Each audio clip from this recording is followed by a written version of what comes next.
ಎಲ್ಲರಿಗೂ ನಮಸ್ತೆ. Spark academy registered Bengaluru, ಮಾತೆಂಬುದು ಜ್ಯೋತಿರ್ಲಿಂಗ. ಈ ದಿನ ನಾನು ಚಪ್ಪಾಳೆಯ ಬಗ್ಗೆ ಮಾತಾಡಲಿಕ್ಕೆ ಬಯಸ್ತಾ ಇದ್ದೀನಿ.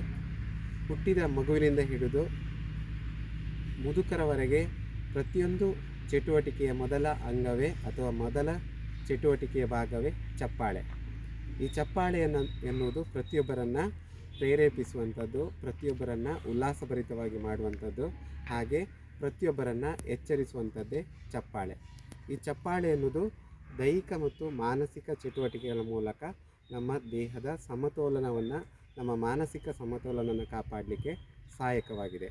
ಒಬ್ಬ ವ್ಯಕ್ತಿಗೆ ಸ್ಫೂರ್ತಿಯನ್ನು, ಒಂದು ಪ್ರೇರಣೆಯನ್ನು ನೀಡುವಂಥದ್ದೇ ಚಪ್ಪಾಳೆ.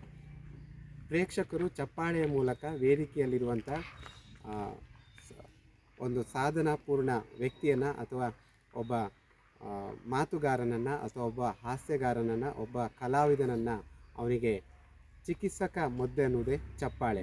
ಚಪ್ಪಾಳೆ ಅವನಿಗೆ ಪ್ರೇರಣೆಯ ಮೂಲಕ ಅವನ ಸಾಧನೆಯನ್ನು ಉತ್ತುಂಗ ಮಟ್ಟಕ್ಕೆ ಏರಿಸುವಲ್ಲಿ ಈ ಚಪ್ಪಾಳೆ ನಮಗೆ ಸಹಾಯಕಾರಿಯಾಗಿದೆ.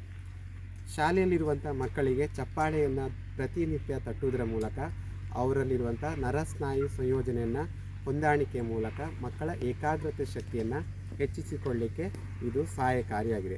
ಅದಕ್ಕೋಸ್ಕರ ಪ್ರತಿಯೊಬ್ಬ ವ್ಯಕ್ತಿಯು ಪ್ರತಿನಿತ್ಯ 2 ರಿಂದ 3 ನಿಮಿಷ ಚಪ್ಪಾಳೆಯನ್ನು ತಟ್ಟುವುದರ ಮೂಲಕ ಅವನ ನ್ಯೂರೋಮಸ್ಕ್ಯುಲರ್ ಅಥವಾ NMC ಇದನ್ನು ಹೆಚ್ಚಿಸಿಕೊಳ್ಳುವುದರ ಮೂಲಕ ಅವನ ದೈಹಿಕ ಮತ್ತು ಮಾನಸಿಕ ಸದೃಢತೆಯನ್ನು ಕಾಪಾಡಿಕೊಳ್ಳಲಿಕ್ಕೆ ಅತ್ಯುತ್ತಮವಾದ ಸಾಧನ ಅಂತ ಹೇಳ್ಬೋದು.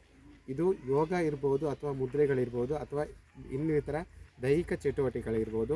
ಮೊದಲು ನಾವು ಚಪ್ಪಾಳೆಯ ಮೂಲಕ ಆರಂಭಿಸುವ ಮೂಲಕ ಇತರ ಚಟುವಟಿಕೆಗಳಿಗೆ ನಾವು ನಾಂದಿಯನ್ನು ಅಥವಾ ಆರಂಭಿಕ ಹಂತವನ್ನು ಅಂತ ಹೇಳಲಿಕ್ಕೆ ಸಾಧ್ಯ.